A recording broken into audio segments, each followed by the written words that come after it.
Kalau pH-nya terlalu tinggi di atas 8, 9, 10, nah itu juga berbahaya.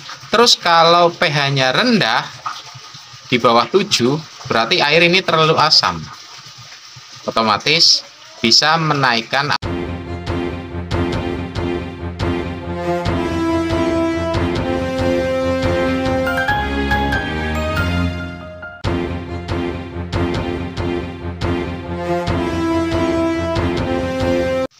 Halo, assalamualaikum warahmatullahi wabarakatuh. Selamat pagi sedulur semua pecinta ikan kukumen. Salam kelipik-kelipik. Ini sudah mulai musim kemarau. Kalau siang panas banget, kalau malam dingin, kalau pagi ngabut. Terus pengaruhnya apa sih buat ikan? Oke. Jadi untuk ikan, untuk kolam panjenengan itu punya pengaruh yang sangat besar. Saya tadi dapat laporan dari beberapa mitra yang mengalami kejadian seperti ini nih. Nah, mati massal. Nah, untuk mengatasi mati massal ini sebaiknya gimana sih? Terus apa yang harus kita lakukan? Apa yang harus diperbaiki? Apa yang harus ditambah? Apa yang harus dikurangi? Kita bahas. Ikuti video saya. Oke, langkah pertama yang harus kita lakukan, cek pH atau keasaman dengan alat ini nih. Ngecek pH-nya berapa kali sih sehari? Sebaiknya pagi dan sore.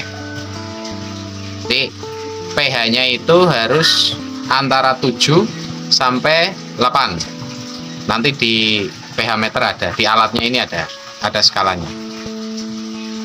Kalau pH-nya terlalu tinggi di atas 8, 9, 10, nah itu juga berbahaya. Terus kalau pH-nya rendah di bawah 7, berarti air ini terlalu asam. Otomatis bisa menaikkan amoniak.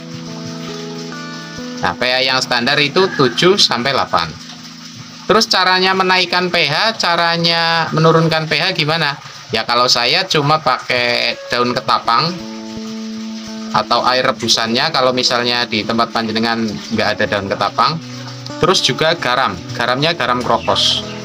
Porsi garam krokos ini 300 gram per meter kubik. 300 gram per meter kubik. Oke. Nah, terus daun ketapangnya per meter kubiknya sekitar 5 lembar. Kita kasihkan aja ke dalam kolam. Jadi biarin daun ketapang itu hancur, tapi daun ketapang yang sudah tua atau yang sudah kering di bawah. Jadi tua, jatuh, terus kering di bawah, masukkan ke dalam kolam. Itu teknik yang pertama. Teknik yang kedua, kurangi porsi makan. Misal kita ngasih makannya itu 3% dari biomasa. Jadi kita kurangi, kita turunkan jadi 2% atau 1% aja. Ketika ikan betul-betul nggak mau makan. Tapi kalau nafsu makannya bagus ya kita pertahankan aja di angka 3% tadi. Karena apa? Karena ketika keasaman atau pH-nya naik turun nggak stabil, ini justru makanan ini atau kotoran dari ikan ini malah menimbulkan amoniak. Makanya sering terjadi hal-hal nih seperti ini nih. Jadi ikan mati dengan keadaan empedu yang pecah dan matanya apa ya, kayak mau keluar itu. Nih gambar ini nih. Teknik yang ketiga yaitu dengan menambahkan atau memberikan ikan dengan vitamin C. Vitamin C ini khusus untuk ikan. Fungsinya vitamin C itu untuk apa sih? Untuk menjaga daya tahan tubuh ikan. Jangankan ikan lah, manusia saja. Ketika kalau siang panas banget, malam dingin banget, cenderung ngabut itu ya banyak penyakit kayak greges, meriang dan lain sebagainya. Nah, fungsi vitamin C ini untuk menjaga daya tahan tubuh ikan, jadi membantu daya tahannya.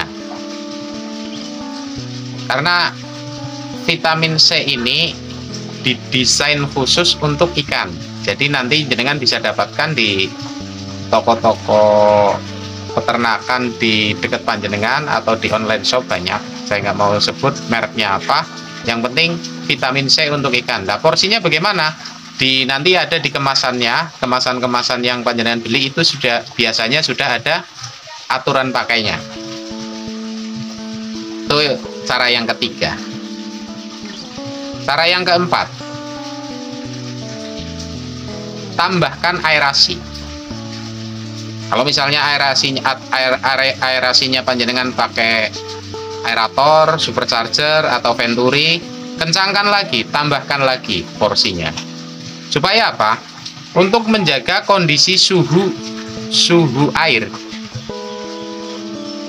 Jadi kalau misalnya perbedaan suhunya terlalu mencolok, kalau siang suhu airnya 30 derajat, kalau malam turun jadi 21, lah di situ biasanya tumbuh bakteri-bakteri yang menyebabkan jamur.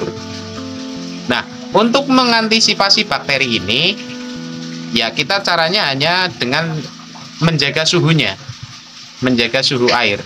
Nah, pengecekan suhu ini juga rutin dilakukan. Nanti ada alatnya pakai temperatur. Suhunya itu kalau bisa, misalnya siang 30 derajat ya malamnya turun jadi 28 27 itu sudah mentok. Tapi jangan sampai di angka di bawah 27 derajat Celcius. Nah, itu akan sangat riskan, sangat rentan terhadap jamur atau bakteri yang bisa menyebabkan jamur pada ikan. Kalau sudah kena jamur, ya biasanya satu kolam ya selesai semua. Mau diobatin A, B, C, D pun agak susah kalau jamur. Terus ini nanti berhubungan dengan desain kolam. Untuk menjaga suhu berhubungan dengan desain kolam. Jadi kolam itu harus didesain supaya kolam ini bisa menyerap panas. Nih kayak punya saya nih. Ini kolam terpal, tapi di bawahnya dikasih sekam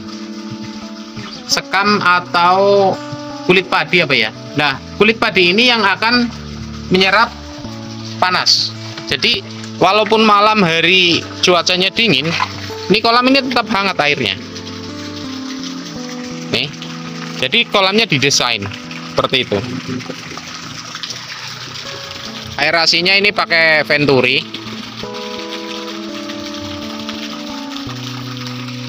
Kan kolam itu terkena sinar matahari secara langsung. Kalau misalnya khawatir akan predator atau burung-burung pemangsa ikan kecil, ya atasnya dikasih tutup jaring, tapi jangan paranet. Kalau bisa jaring nelayan, jadi nggak menghalangi sinar matahari yang masuk ke dalam kolam. Ya, kayak ini nih. Ini los ini, nggak ada tutup sama sekali. Fungsinya ya memang itu, supaya sinar matahari masuk ke dalam kolam dan air dalam kolam dalam keadaan hangat. Nanti ikan juga tetap sehat, karena minimal kena sinar matahari itu sekitar 5 jam untuk setiap harinya. Jadi jangan takut, wah nanti ya kotor, banyak daun dan lain sebagainya. Nggak usah, wong daun ya gampang dibersihkan kok. Masuk pakai seser ya bisalah dibersihkan. Nggak harus bersih-bersih banget, yang penting keadaan air sehat. Karena apa? Air yang bening itu belum tentu sehat untuk ikan, tapi air yang keruh itu juga belum tentu itu jelek untuk ikan. Jadi air yang bagaimana yang baik? Air yang sesuai dengan kemauan si ikan itu. Oke? Desain kolam nanti kita bahas di episode khusus, karena untuk desain kolam ini perlu waktu yang sangat lama atau perlu durasi yang panjang maksud saya.